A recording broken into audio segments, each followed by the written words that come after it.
encouraging folks to buy boxes online through their Hometown Heroes program, which distributes cookies to healthcare workers, first responders, and more. An arrest in the deadly shooting outside the Dream Hotel in Chelsea last week. 26-year-old Robert Johnson of West Babylon, Long Island, facing murder, assault, and weapons charges. His alleged victim, 25-year-old Byron Morales of Brooklyn, was gunned down outside the hotel on West 16th between 8th and 9th early last Thursday.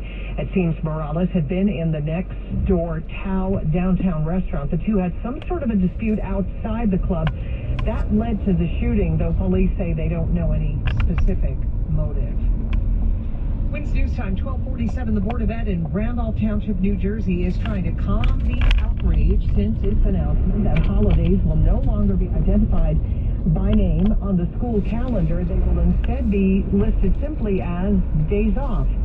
Officials have clarified that the calendar change does not mean the holidays won't be celebrated anymore in the Randolph Township schools, adding there could be nothing further from the truth. They're also reminding parents that the primary purpose of the school calendar is to inform them when schools will be opened and when schools will be closed. To Chatham, Texas now, where 8 people are in the hospital after a vehicle plowed into a crowd at a mud racing event. El Paso, Texas authorities say one of the vehicles, for some reason, left the track, broke through the guardrail, hitting spectators and 3 other vehicles. Carla Herta saw it happen. They started the race, and when they started it, one of the mud trucks lost control and slammed into a pile of cars and people. 3 of those injured are in critical condition. Here in the city, 8 pre-4th of July fireworks arrests. The FDNY says the agency confiscated some $8,400 worth of fireworks on Saturday and took 4 people into custody. The sheriffs also arrested 2 people and took more illegal fireworks off the streets. And then yesterday, another couple of suspects taken into custody over fireworks, and their shipments were confiscated. Every year, adults and kids suffer serious injuries from mishandling fireworks.